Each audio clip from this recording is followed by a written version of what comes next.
আবারও নেশাবিরোধী অভিযানের সাফল্য পেল আমতলী থানার পুলিশ। কিছুদিন পূর্বে মতিনগর এলাকা থেকে পুলিশ অভিযান চালিয়ে পরিমাণে নেশা সামগ্রী সহ দুটি অত্যাধুনিক পিস্তল উদ্ধার করেছিল। তার রেশ কাটতে না কাটতেই আবারও সাফল্য আসলো আমতলী থানার পুলিশের।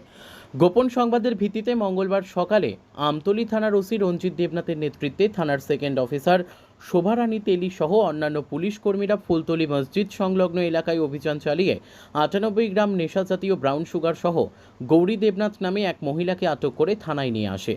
ঘটনার খবর পেয়ে থানায় ছুটে আসে আমতলী এসডিপিও শঙ্করচন্দ্র দাস। এসডিপিও শঙ্করচন্দ্র দাস জানিয়েছেন, অভিযুক্ত গৌরী দেবনাথের স্বামী কৃষ্ণ দেবনাথও এনডিপিএস মামলার অভিযুক্ত এবং সেই মামলা চলাকালীন অবস্থায় তার স্ত্রী গৌরী দেবনাথ বিপুল পরিমাণে নেশা সামগ্রী সহ আটক হল পুলিশের কাছে। পুলিশ জানিয়েছে, উদ্ধারকৃত নেশা সামগ্রীগুলির আনুমানিক বাজার মূল্য 6 থেকে 7 লক্ষ টাকা। পুলিশ অভিযুক্ত গৌরী দেবনাথকে জিজ্ঞাসাবাদ চালাচ্ছে। তার বিরুদ্ধে পুলিশ একটি এনডিপিএস মামলা নথিভুক্ত করে বুধবার তাকে আদালতে প্রেরণ করা হবে জানিয়েছেন এসডিপিও শঙ্করচন্দ্র দাস।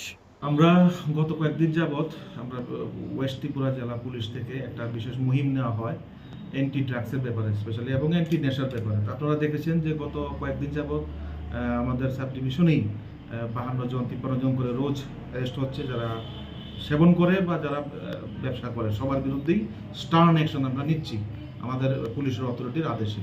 তো এই ব্যাপারেই আমাদের কালকে আমাদের খবর ছিল যে গৌরী দেবনাথ, স্বামী হলো কৃষ্ণ দেবনাথ, ওদের বাড়ি হলো ফুলতলির মসজিদ সংলগ্ন বাড়িটা।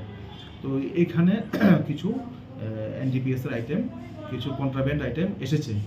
তো সেই ক্ষেত্রে আমাদের সোর্স লাগানো ছিল এবং আমরা উৎপেতে ছিলাম। তো কালকে রাত্রে আমরা বিশেষ করতে পারিনি। আজকে আমরা দিনের বেলা এই অভিযানটা করি এবং এখান থেকে 7টি কৌটো, সাবানের কৌটো আমরা আমাদের অফিসাররা, আমতলী থানার অফিসাররা সিজ করে।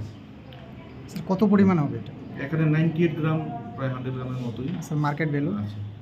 ভ্যালুটা অ্যাপ্রক্স হবে প্রায় 6-7। স্যার এই ঘটনায় কতজনকে গ্রেফতার? আমরা একজনকে গ্রেপ্তার করেছি, শ্রীমতী গৌরী দেবনাথ, ওনাকে পেয়েছি। ওনার হাজব্যান্ড কিন্তু এর আগে থেকেই একটা অন্য কেসের অ্যাকিউজড। আর ওনার শুনতে পেরেছি এনডিপিএস কেসই ওনার বদিও নাকি ইয়েতে যুক্ত আছে। আমরা তদন্ত করে দেখছি কি করা যায়। শক্ত আইনি পদক্ষেপ নেওয়া হবে। কোর্টে প্রডিউস করা হবে কবে? কালকে সকালেই করা হবে। Bureau report, news daily Bharat.